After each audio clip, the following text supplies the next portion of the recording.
Welcome to Fueling Your Legacy, hosted by Samuel Knickerbocker. Each week, we expose the faulty foundational mindsets of the past and rebuild a new, stronger foundation essential in creating your legacy. We've got a lot of work to do, so let's get started.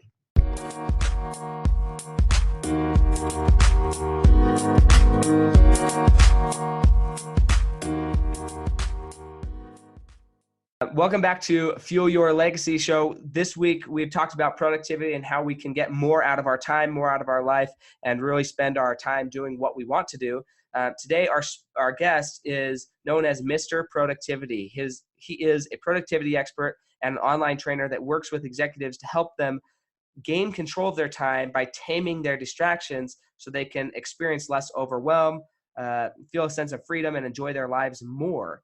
His productivity-themed podcast, the Mark Struczewski Podcast. These names are great because nobody else has them, much like my last name, but I think he beats me here. He has over 448 episodes on this podcast. So if you're looking for somewhere to get like a daily motivation of productivity, this would be a great place to go. In his time with us today, we're going to talk about some different strategies about how to live in a distracted world and how to be productive in a distracted world. So with that being said, let's welcome Mark. Take some notes, grab a pen. If you're driving, don't grab a pen, but take some mental notes and then stop and jot them down in your notes when you get a chance. But Mark Struczewski, love your name. Let's hear more about how you went from kind of the journey of corporate into entrepreneur. How did you find this passion project of productivity? Well, first of all, Samuel, thank you for inviting me on the show. You're going to be on my show real soon as well. So this is really cool. We're actually recording these back to back. I'm on yours today.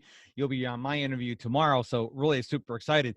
It all started back in 2005. I was fired from my job here in Houston, Texas at a local hospital. And at the time, I'm like, okay, what am I going to do? Now, keep in mind, this is 2005, way another lifetime ago. And I said, I know, I'll be an what's that E word? Oh, entrepreneur. Yeah, I'll be an entrepreneur. Didn't know what it was. I just wanted to become one, which is kind of silly. And so the first thing I decided to be was a wedding and portrait photographer. Now, I really didn't want to be a wedding and portrait photographer. What I wanted to do is have the cool gear and get paid for taking pictures. But now remember, 2005, Facebook was a baby. Twitter was a baby. There was no Instagram, Snapchat, YouTube was, a baby as well. And I wanted to promote my business unlike any other way that everybody was doing direct mail marketing and email marketing. So I said, oh, how can I do this? I said, I went to one of my speaker friends and said, look, I have this great idea. I would like to learn how to speak and then go speak at groups to promote my photography business. So they taught me how to do that. And then I started speaking. And the first time I spoke, my wife said, oh, you shouldn't be a photographer. You should be a speaker. You're a good communicator. And I'm like, oh, yeah, I could really do this. I could be a speaker. Well, I didn't want to go and speak on photography. So I tried to come up with other topics. One of them, I'm ashamed to admit, was called From Hopeless to Hopeful. To this day, I don't know where I was thinking. And then another one I came up with is how to overcome roadblocks on your path to success. Note to self, when you're not successful, don't tell people how to be successful. So one day I was on the phone with one of my coaches, and I was really having a bad day. I'm like, I was down, I was blue, and he goes, what's going on? I was like, man, I really liked helping people and speaking and training, but I don't know what to talk about. And he says, well, why don't you talk about productivity? And I said, I don't know where that came from, but why would you say that? He goes, well, you are naturally productive. I know a lot of people, I coach a lot of people, but you are naturally productive. You need to share that gift for the world. And so that's what gave birth to Mr. Productivity, which was a name that somebody on LinkedIn gave me about a year ago and kind of stuck. Nice. I love it when you get given names. That's the best type of, if that's how people see you, that's the best type of branding help you're ever going to get. Trying to come up with your own brand sometimes is more work than it's worth. So I love that. And that's awesome. I think that'll lead really well into, so what was the story? I mean, maybe because that's the big airplane view, which I love, but tell me the story of when like the penny dropped, when you started thinking, okay, not only could this be a thing that I'm doing, but I could make a legacy out of helping people be productive. Well, I'm going to say something that's going to stun you and your audience, and I'm very open about everything I do. From July 2005, when I was fired, until today. Now, Okay, we do math. We're recording this October 2019, subtract 2005, about 14 years. In that entire 14-year span, I've made a total of $35,000. Now, when I tell this to people, they go, oh, you mean a year? No, I mean total. And I tell you that because, number one, I stumbled and bumbled and made a lot of mistakes. I invested in courses that were a waste of money, invested in coaches that were a waste of money. I didn't know what I was doing. So I was giving money here, really struggled and struggled and struggled. And I want people to know that because I posted something on LinkedIn about 2 months ago about my challenges. And a lot of people said, I thought I was the only one. So I have this theory that about 80% of the people on social media are not doing well. They just are faking it. And I want to be honest and tell people, listen, Tim Ferriss, the guy who wrote the best-selling book, The 4-Hour Workweek, he was rejected 37 times for that book. How would you like to be those 37 publishers now? And so we all failed. And I want people to know that, I'm finally starting to get traction, and I'm being completely honest with people. I have a very loving, supportive spouse who's my best friend, who goes to work and pays the bills because she says, I know it's a matter of time, not if, but when it happens. And I think everyone needs to have a big cheerleader in their lives who is going to be there both during the good times and the bad times. Everyone wants to hang around you when you're Gary Vaynerchuk or Grant Cardone or Tony Robbins.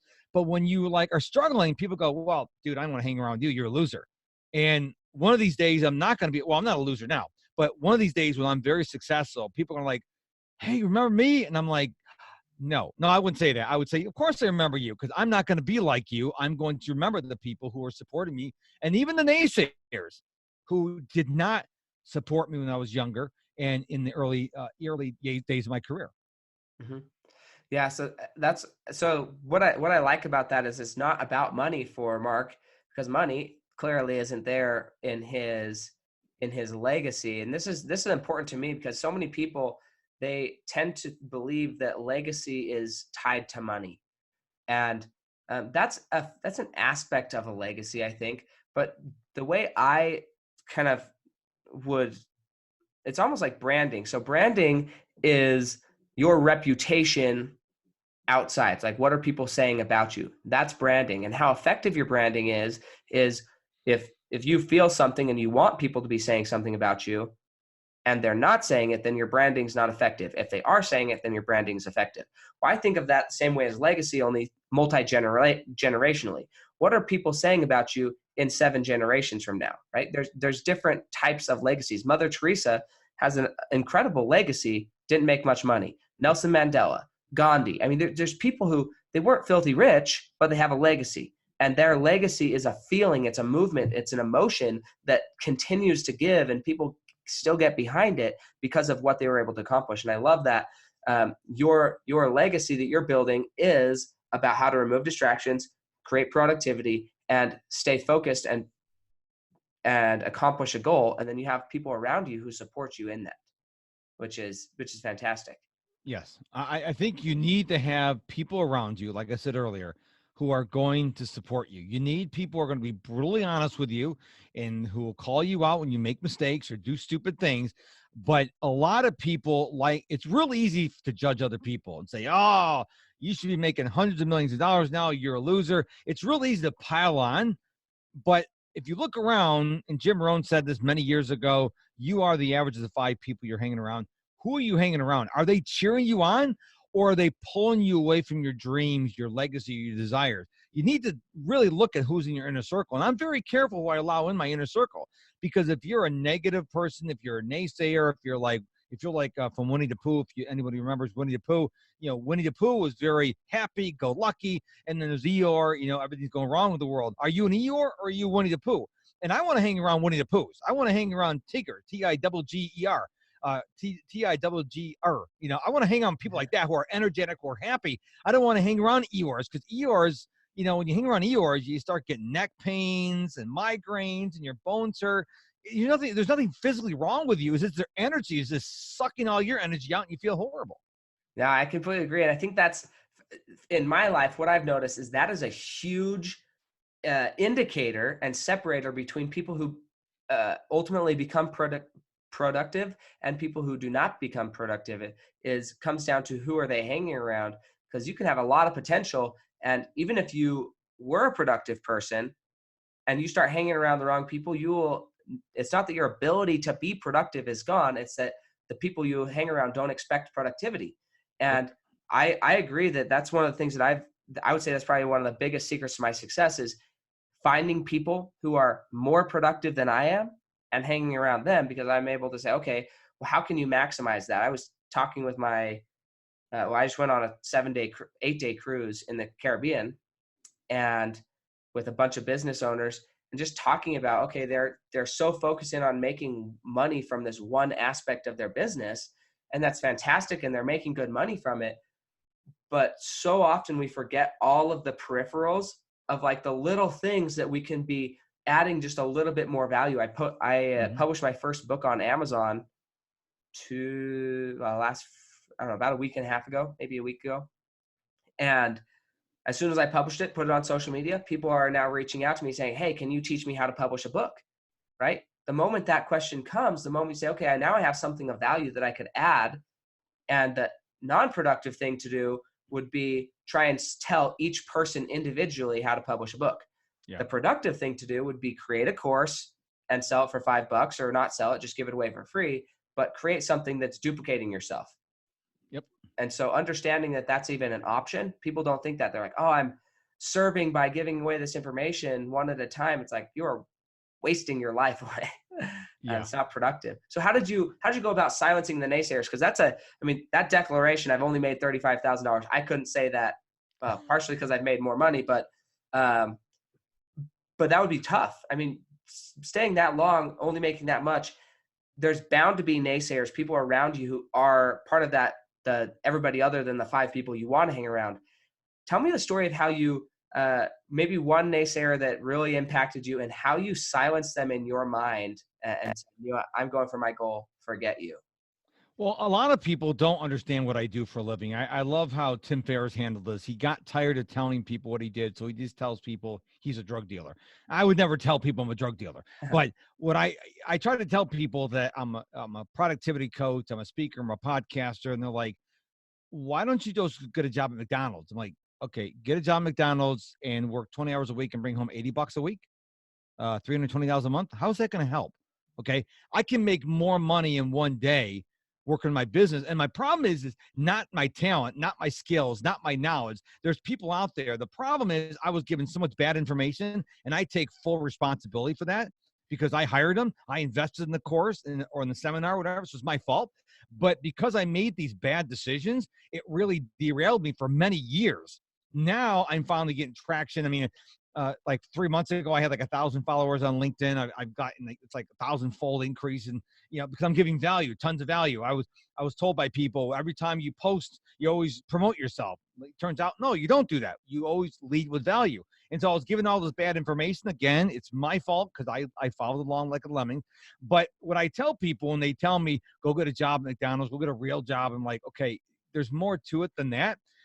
First of all, I've been out of the workforce since 2005. Okay. I don't know if I'd be able to survive in the corporate world today. I mean, we're talking 14 years I've been in the corporate world. And my wife works the corporate world, and she tells me what goes on there. I'm like, it would drive me insane. I couldn't deal with that. So when I tell people, I said, look I'm not looking for people to tell me, listen, you're never going to be successful. Why don't you give up on your dream? I don't want those kind of people. I want those people to say, listen, you got what it takes. Just keep on keeping on. If we know the story from Napoleon Hill, Think and Grow Rich, I don't want to stop 3 feet from gold. And I'm afraid if I stop today, that I get a major client next week and say, oh, sorry, I got a job at McDonald's. I'm like, wait, what? And so I think people should never stop with their dreams. I love what I do. And I believe you should love what you do so much that you don't care if you get paid, you get paid. If you don't, you still love it. A lot of people, like you said earlier, are in it for the money. They just, legacy equals money. And they say, I'm not making money. I don't have a legacy. That's not true. You named several people who didn't make any money, but they were happy. And I think happiness has got to be at the forefront of everything you do. Gary Vaynerchuk, he says it all the time. You got to be happy because you only get one life. And there's people who make $35,000 a year who are really happy. And there's people who make $35 million a year who are miserable. And they're doing drugs and cheating on their wives and stuff like that. So are you happy? If you're not happy, Samuel, I say, if you're not happy, number one, You're not going to leave a good legacy. Number 2, it's going to help your emotional, spiritual, and physical health. Number 3, you cannot be productive when you're miserable. I'm sorry, you cannot. If you hate your job, you hate your boss, you hate the long commute, you are never going to be happy and productive. It's impossible. Yeah, I completely agree. It's interesting being on this cruise. And I think it may be an overconcentration of people on cruises drink, which is fine. Like I'm not against drinking. I personally choose not to ingest alcohol in my body, but I have no judgment for the people who do. But when you ask people like, why do you do it? Well, just to loosen up, have fun, do these other things. And for me, it's just, I was writing in my journal on the plane ride home. Like there was like one time in my life that I can really remember wishing that I wasn't alive and wasn't in my life. But like, I love everything about my life right now. I love what I do for work. I love my kids. I love my wife. I love where I live. I love everything about it. And the thought of like doing something that would take me away from everything that I love, that just doesn't sound at all fun to me. Like, I just want to be as present as possible. And being on drugs or in altered states of mind, from what I've seen, doesn't allow you that ability to be as present. And there's a need to still learn meditation and things, but being present is important. So I'm curious, one of the big things I mean, you say there's this productivity, that's a lot of different areas you could go down that rabbit hole. But you say there's 5 main distractions that everybody deals with in life. What are those 5? And then how can we maybe mitigate those in our lives to have more focus rather than distraction? Well, they're in no particular order, and everyone's going to have a different order. But for me, it's social media, email, people, entertainment. And I'm talking about Fortnite, talking Hulu, Netflix, and then us as our mindset. So those are the biggest 5. And I can give you like one tip for everything if you want me to. Yeah, go for that. Okay, so let's take social media. Okay, social media is designed to keep you on social media forever, or at least until you die. Okay, they are not on your side, and I want to make it very clear. There's two sides to social media. There's the consuming. We're eating social media, and then there's the engaging when you're building in a business or brand. Now, I'm not talking about stay off social media if you're building your business brand. What I'm talking about is when you endlessly scroll through Instagram and you're looking at cute dog pictures or cute baby pictures and stuff. That's the kind of thing I'm talking about. You need to realize that if you don't set yourself up for success using social media as a consumer, you're going to lose. And how do you set yourself up? Well, every phone that I'm aware of has an alarm on it. And so I say, go to the App Store, get the most horrible sounding alarm you can. Pay 99 cents, $1.29, whatever the cost is, download it to your phone. And then when you go to social media, set the alarm for 30 minutes, maybe 45. I wouldn't do more than an hour because, you're wasting time. And then do whatever you want to do on social media. But when that alarm goes off, stop what you're doing and then go do something else. Because if a lot of people get on social media and there's nothing stopping them after 30 minutes, an hour, 2 hours, 5 hours, 6 hours until they drop asleep because they're exhausted. So you have to set yourself up for that. Or if you're like me, I'm a planner. Let's say you plan. I like to plan in 30-minute increments. Let's say you're going to allow yourself 30 minutes of consuming social media from 1:30 to 2. Now, I never spend that much time on social media consuming, but let's say you do. So you go on social media from 1:30 to 2, but at 2 o'clock, you've got something that your alarm's going to go off and say, hey, you got this next task. You've got to have something to stop the boundary of you being on social media. Otherwise, you're going to get lost in the world of social media. That's one big tip. The other thing that goes along with the email is turn off notifications. Okay, we're not that important. We don't need these notifications on. So turn off notifications. And that way you're going to get, I know some people's phone sounds like a music box and it chimes and dings and zongs and boings all day long. And it's like, good grief, turn those off. The other thing is when you're composing an email, I have a phrase that says, get to the point, stick to the point. Don't be vague in your emails. Don't go on and on and on and on, because most people, studies have shown that if they get an email that's got like 17 paragraphs, they're going to maybe read the first one, part of the second one, and they're going to forget it. So be very concise with your emails. So that's email and social media. I have a lot more I could say about these, but I want to give tips for all of them. Number 3 is human beings. The biggest tip for human beings is let your no be no. If someone comes in your office or calls you on the phone or interrupts you in some way and says, hey, you got a minute, got 5 minutes? If you don't have time, say, no, I don't have time right now, but I have time. I have 15 minutes this afternoon or tomorrow morning. Okay. If you don't, if you just become a doormat, what's going to happen is these people are going to keep coming to you over and over again. That 1 minute's going to turn into 5, which is going to turn into 20. And then they're going to start talking about the game and going to talk about what you're going to do this weekend. And all of a sudden it's like an hour. It's like, man, now you're really behind. So if you don't have time, say no. If you need a break, say, yeah, I do have 5 minutes or 10 minutes, but make sure you set the expectations and say, I have just 5 minutes.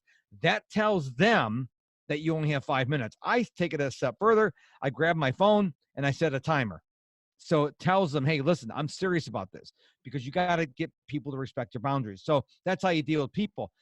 In terms of entertainment, I'm one of these productivity guys that say it's okay to watch TV if you earn it. So if you don't do anything all day, you should be watching TV. But if you bust your butt all day long and you want to watch TV, well, first of all, never watch TV live. I don't even watch sporting events live except for the Super Bowl now. Okay. I like football games. I let them go an hour into it, and then I zip through the commercials because I hate commercials. I told you before we started recording. So watch TV on your schedule, but make sure you're earning the right to watch TV, play Fortnite, play these other games, whatever you want to do. Earn the right. Put in a good day's work, then earn it. And the fifth thing is our mindset. Are you getting in your own way? How is your mindset? We just talked about happiness. Are you happy? Are you doing what you love to do? Or maybe you like what you do, but you don't like the 2-hour commute in the morning, or you don't like your boss. You don't like the wallpaper. Figure out how you're getting in your own way. It could be that you have a messy area, a messy work area, or a messy house, or a messy car. What do you need to do to change your mindset to get yourself out of the way? And I can go really deep into all these, but I know your podcast is not an 8-day podcast. So those are just a couple tips for your listeners. Yeah, no, that's not the, if you want 8 days of Mark, you can get it. You pay him for it.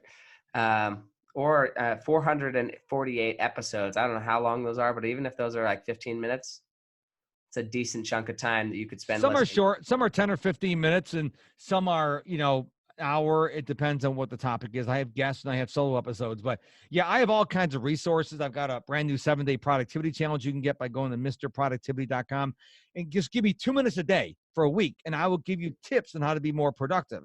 It's like, I'm trying to help people, but it's like the old saying, you can lead a horse to water. I can't make you do what I just gave you these tips, or do what I give you on the 7-day challenge.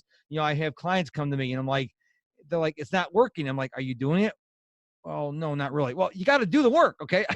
I can tell you what to do, but I can't force you to do the work. And a lot of people, they just think that hiring this productivity coach is magic. No, you have to do what the coach tells you to do. That's the way how this works. One of the things that is interesting about, this is maybe slightly tangential, but I think it's important. With anybody, any coach you're going to hire in any area of life, people are always looking for a discount or a deal or to drop the price. My business coach, I believe, says it best. His name's Travis Brady. And he says, you're not paying the coach what he thinks that it's worth. Like, Mark doesn't need your money. He already has the money. He's got his financial situation taken care of. And he doesn't need your money, but you need to pay him so that you value the information he gives you. There's 100%. I agree with 100%. I've got a potential prospect in Australia, and her life is built around, and she admitted it to me, she likes socializing, watching TV, and working part-time. And I'm like, how's that working for you? She goes, I'm miserable. And I'm like, well, my coaching starts at $500. She goes, that's a lot of money. I'm like, okay, how serious are you about being productive? Because you haven't listened to my podcast. You haven't signed up for the 7-day productivity challenge. What are you doing? And so she wants to be more productive, but she doesn't want to put her money where her mouth is. And a lot of people have the greatest desires, but like, I don't want to take my credit card out. Okay, how serious are you? Tony Robbins charges $1 million for a 45-minute coaching session. Now, the more you pay for a coach, you're going to show up. If someone charges you $12,000 for a coaching session, You will be there whether you're on your deathbed. You don't care if you have to run through the red lights, traffic, whatever. But if you're getting it for free, you're like, I'll blow it up. Okay. That's why coaches cost much money. It's more of an accountability issue. There's no way you're going to pay someone $500,000, $10,000 for coaching and not show up unless you're in the hospital unconscious. And that's why masterminds cost so much money. Quality coaches. I mean, one of the things people told me, your coaching is too cheap. So my coaching price is going up because I know that people will determine how good you are based on your price. You could be, if Tony Robbins says, hey, I charge $1 an hour. You're like, oh, how good are you, dude? I know your name, but $1? But now he charges $1 million for 45 minutes. Now people are going, wow, he really knows his stuff. And so you're right. It's an accountability. It's an investment. If you really, really want to take your productivity, or if you want to learn Facebook advertising, you want to take your Facebook to a new level, you go out and invest someone who they charge you a lot of money, but you're going to get value and you're going to show up and you're going to do the work. Yep. You got to pay what you're worth. It's I think I'm going to do a video. I'm curious. I don't know how religious you are. I'm religious. And so this just makes me think of Jesus Christ and the atonement of Jesus Christ. And although it's freely given, right? It's some people think, well, it's done.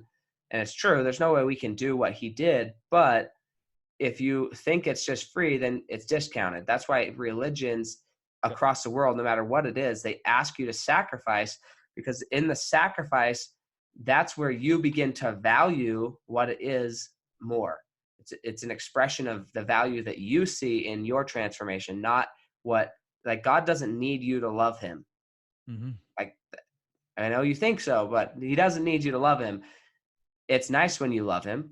I'm sure he feels nice, butterflies or whatever, but he doesn't need you to love him. He's already okay, but you need to love him so that you choose into a more holier, higher existence. Yeah, well, I'm a believer also. And, I always tell people there's at least 3 things God can't do. He can't lie.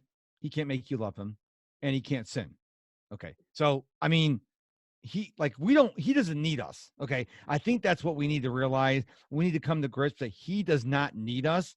The creator of the world does not need us. Okay. He doesn't say, well, I need these people because I can't do this stuff. He created everything. He doesn't need us. We're here because he wants us here. And I think, a lot of people say, well, you shouldn't talk about your Christian beliefs. I'm like, okay, listen, if you take God out of the Bible and we just all obeyed the Bible, we would be in peace because we wouldn't be hating each other. I don't hate anybody. Mm-hmm. You could disagree with me. I mean, I don't get in the political thing. I'm actually doing a news fast for 30 days. It's over 30 days. I feel so much better now.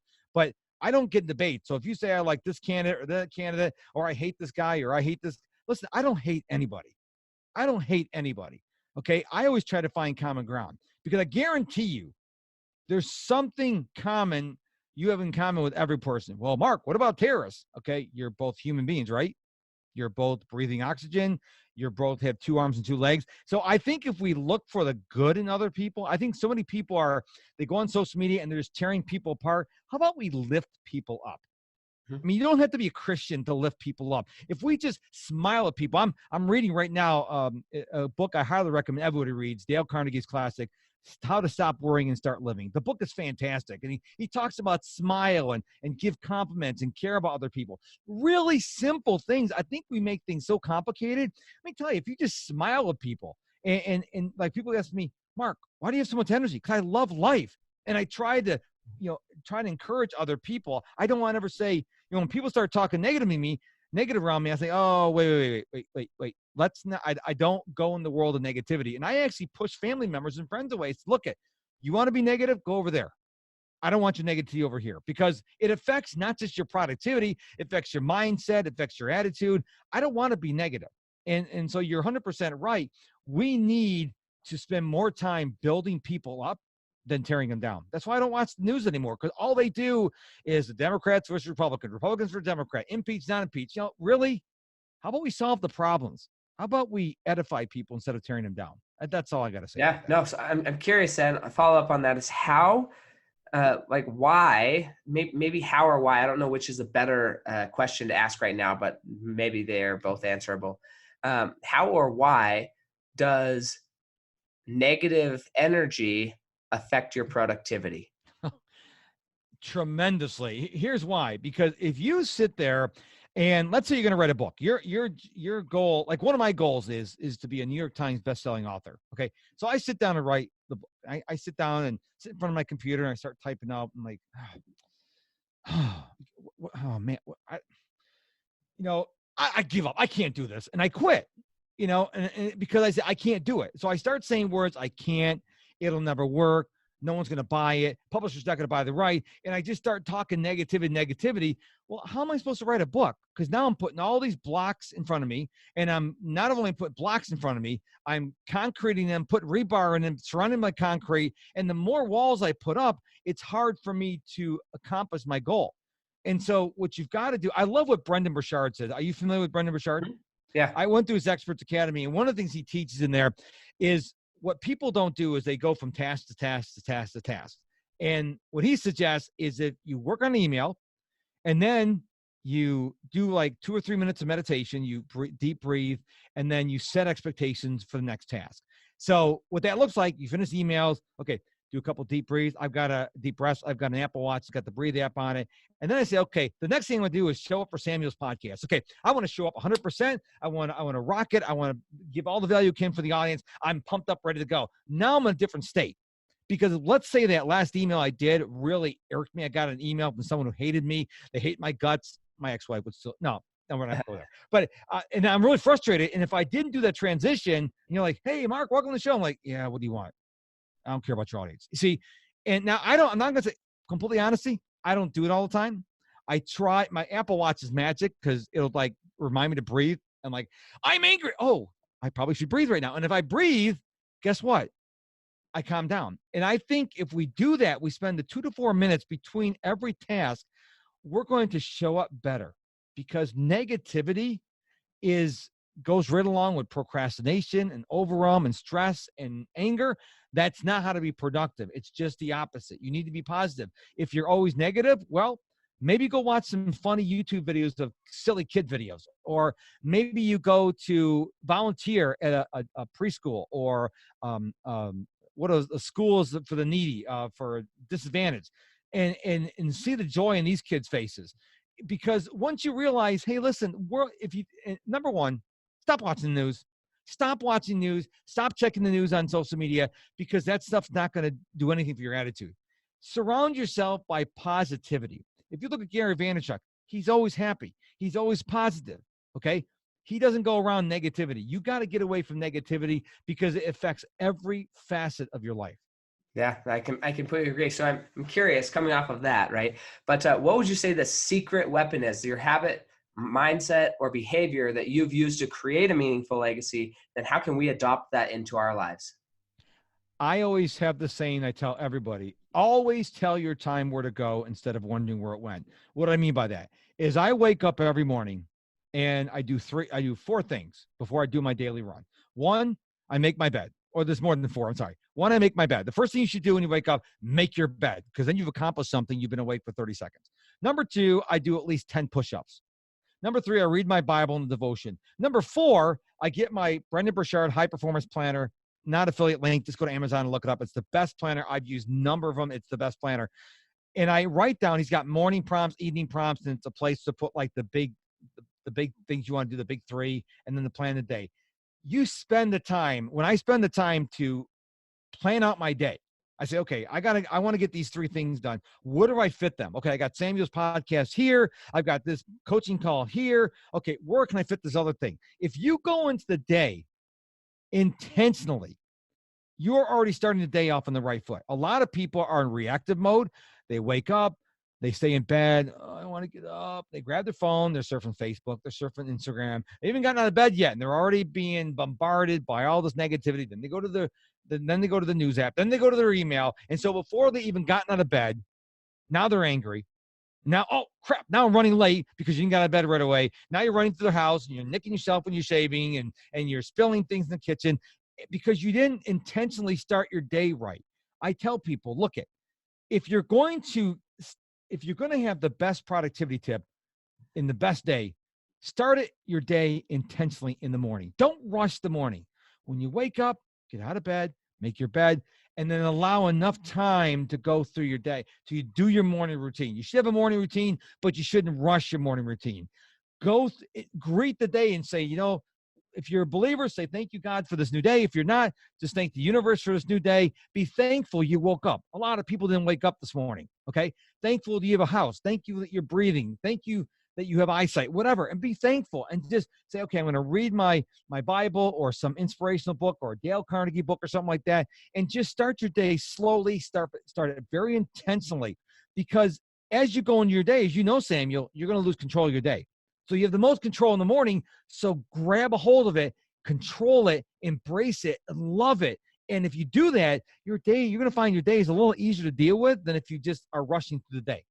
Yep. I completely agree. I think that's an incredible one. I love the idea of a morning routine. I've had some morning routines in my life that were too long. Yep. And they were hard to complete because it was like, there's so many steps, and on a shorter morning, you aren't able to complete all of them. So then you're thrown 100%. Off. So focusing on what it is you want to do, that's important. So where are the best places to get a hold of you and reach you, either websites or where are you most active on social media? What's the best way to get in touch with you, Mark? Go to MrProductivity.com, and that's Mr. all spelled out. Now, it redirects you to MarkStruczewski.com. You're welcome. So when you go to MrProductivity.com, you can find out about the Mark Struczewski Podcast, which as of today, I've got 453 episodes, I think. You can find out direct links to all my podcasts, to the podcast players there. You can also find out about my productivity coaching. You can find out where I am on social media at the bottom of the page, all the links. I love hearing from people, so reach out to me. So there's one website people need to remember, MrProductivity.com. And also, when you go there, at the very top of my page, it says, join the 7-day productivity challenge. All it takes is 2 minutes of your day for 7 days. Do what I tell you to do. You'll be a more productive person and happier as well. Yeah, that's awesome. Okay, so this next section is called Legacy on Rapid Fire. Okay. And my second favorite part of the show, my favorite part's the last one, but we're looking for just 1 word to 1 sentence answers. Okay. And we're going to go through this pretty fast. So what do you believe is holding you back from reaching the next level of your legacy today? Myself. Okay. What do you think the hardest thing you've ever accomplished in life has been? Wow. Hardest thing I ever accomplished. Oh, man, that's a good question. I would have to say, it's silly, but trying to learn Spanish. Good grief. That is difficult. I've tried it multiple times and still not successful. Yeah. What do you think your greatest success at this point in your life has been? My ability to help people and really encourage people. Okay. What is, we kind of already covered that one. I'm not going to do that again. What are 2 or 3 books that you would recommend to the Fuel Your Legacy audience? 100%. How to Stop Worrying and Stop Living, and How to Win Friends and Influence People. Dale Carnegie, they're classic books. You got to read those books. I also like Dean Graziosi's Millionaire Success Habits. I also like Brendon Burchard's High Performance Habits. And of course, Cal Newport, Deep Work. I really love those 5 books. Awesome. Okay. So this is a favorite part of the show for me. And this is where we get to pretend that you're dead. So okay. my favorite. No, but really. So we're going to pretend you're dead and you're kind of just a spirit or whatever. Somehow you get the opportunity to view your great grandchildren sitting around a table discussing your life. So this is 6 generations away. And you're sitting there watching them discuss your life, talking about your legacy. What do you want them to be saying 6 generations from now? I want them to say, oh my gosh, I cannot believe I'm related to the Mark Struczewski. I can't believe I am related to Mr. Productivity. Man, all the things I learned in school about him that he did for this world. I mean, he had a podcast that was like doing nothing for a long time, and now he became the #1 podcast in the world. I mean, world-renowned speaker. It's like, man, I can't believe I'm related to this guy. This is awesome. That's what I want people to say about me. No, that's cool. So I can pretty much say out of all of the guests that I've had, I cannot remember somebody who has had more excitement answering that question, which I love, because for me, it's an exciting question to answer. Like, this is your Mount Rushmore. This is your Ford Ford vehicles, your railway, right? That's what your legacy is. Like, what are you leaving to somebody? Your Constitution, your Declaration of Independence. What is your legacy going to be? So I love how happy you were to answer that, and you knew exactly what it is. You want people to remember you as, and you're going to get there because you know where you're going. So that's a huge key component there.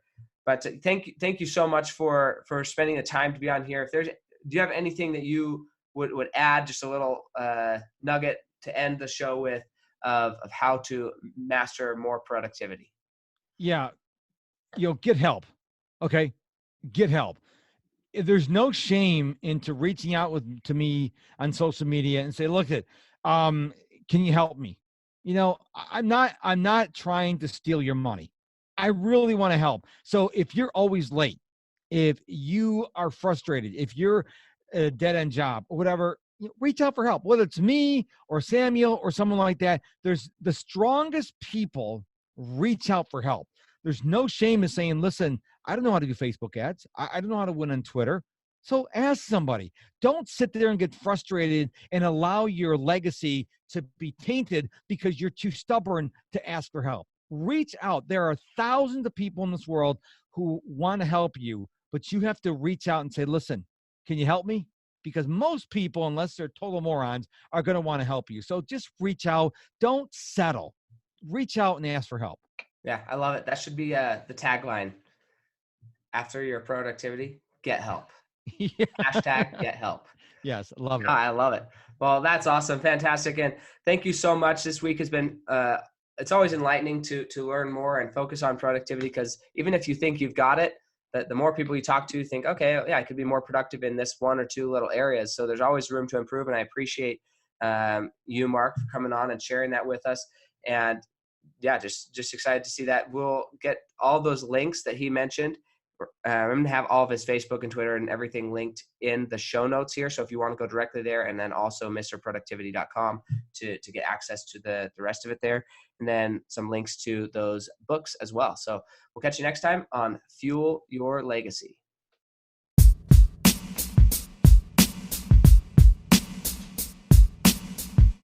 Thanks for joining us today. If what you heard resonated with you, please like, comment, and share on social media. Tag me so I can give you a shout out on the next episode.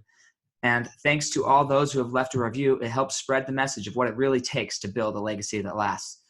Catch you next time on Fueling Your Legacy.